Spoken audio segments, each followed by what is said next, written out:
नमस्कार। आज हम सब मिलकर अखंड ज्योति पत्रिका के जून 2005 अंक के पन्नों को पलटेंगे और उसमें छिपे आध्यात्मिक ज्ञान को समझने की कोशिश करेंगे। चलिए देखते हैं कि ये अंक हमें जीवन के बारे में क्या सिखाता है। तो इस यात्रा में हम कहाँ-कहाँ जाएंगे? देखिए, सबसे पहले हम समझेंगे कि स्वर्ग और नर्क असल में हमारे मन की ही रचना कैसे हैं। फिर परमात्मा से जुड़ने के असली पुरुषार्थ को जानेंगे। इसके बाद हम साधना के कुछ नियमों और दिव्य दृष्टि के जागरण पर बात करेंगे।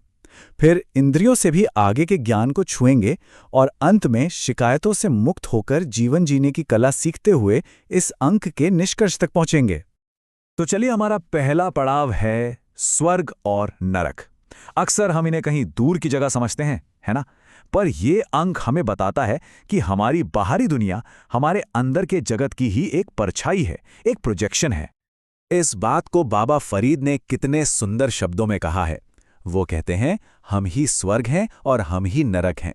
मतलब जो हमारे अंदर है वही हमें बाहर भी मिलता है। पत्रिका में एक बहुत प्यारा किस्सा है। शेख रमीज ने एक बार बाबा फरीद से पूछा कि स्वर्ग नरक दिखते कैसे हैं, तो बाबा ने उन्हें ध्यान में उतरने को कहा। जब रमीज ध्यान से लौटे तो बड़े हैरान थे। न उन्हें अमृत की नदियां दिखी, न आग की लपटें। तब बाबा फरीद ने मुस्कुराकर समझाया कि स्वर्ग का अमृत हो या नरक की आग, ये दोनों हमें अपने साथ ही लेकर जाने पड़ते हैं। जैसा हमारा मन होगा वैसी ही दुनिया हमें दिखेगी। तो ये जो हमारे अंदर की दुनिया है, ये बाहर कैसे दिखती है? इसका एक बड़ा जरिया है हमारा कम्युनिकेशन। पत्रिका कहती है कि ये दो तरह का होता है। एक है भौतिक, जो शब्दों और व्यवहार पर चलता है। इसमें तो आप जानते ही हैं, अक्सर अर्थ का अनर्थ हो जाता है, कितनी गलतफहमियां हो जाती हैं। पर दूसरा है आध्यात्मिक संप्रेषण। ये भावों और विचारों से भी परे है, बिल्कुल पारदर्शी। इसके लिए बस एक जागृत मन चाहिए।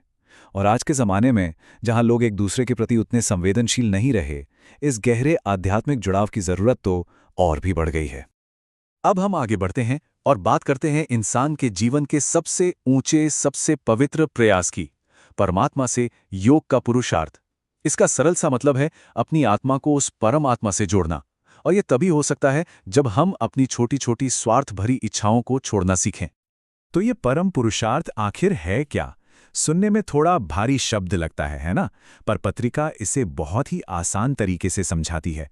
इसका मतलब है, पहले तो अपने जीवन में अच्छी आदतें, अच्छी प्रवृत्तियां लाओ और फिर उन्हीं अच्छाइयों को समाज में भी फैलाओ। ईश्वर से जुड़ने का असली रास्ता यही है।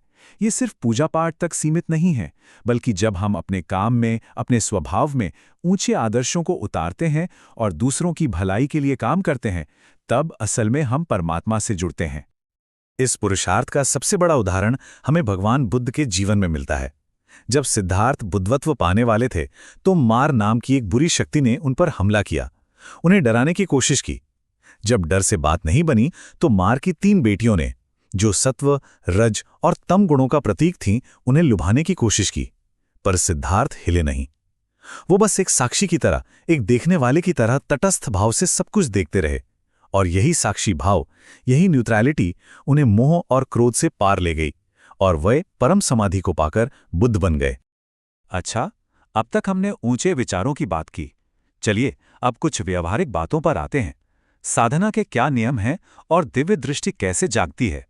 मतलब एक साधक अपनी ऊर्जा को कैसे सहेजता है और उसे कैसे जगाता है। जब कोई गहरी साधना करता है तो उसकी प्राण विद्युत यानी जीवन ऊर्जा बहुत संवेदनशील हो जाती है।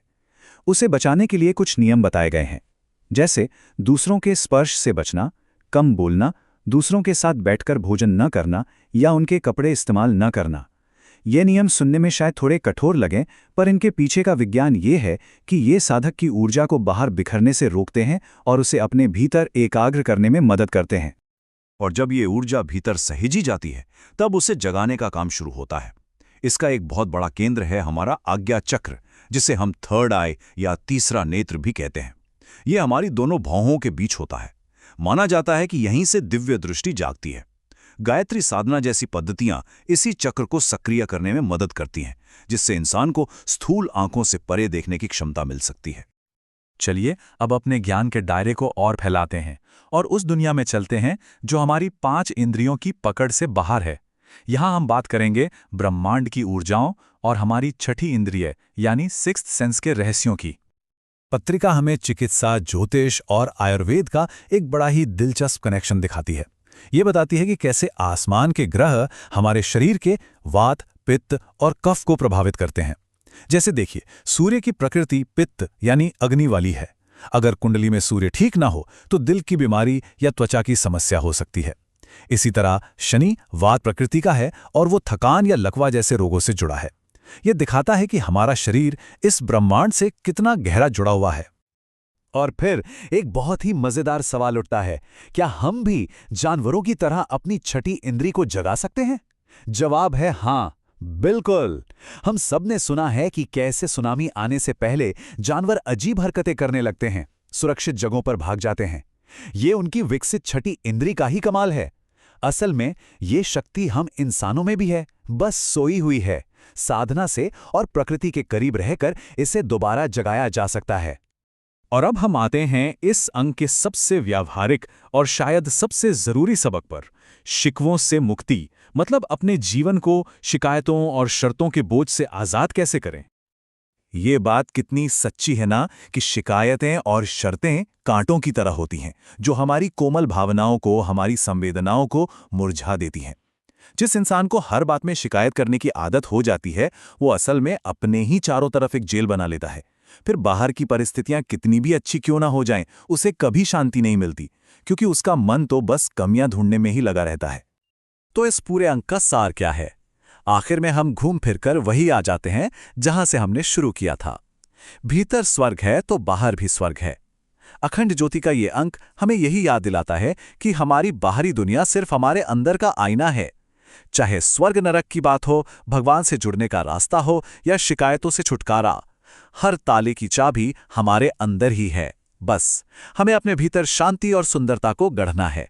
बाहर की दुनिया अपने आप वैसे ही हो जाएगी।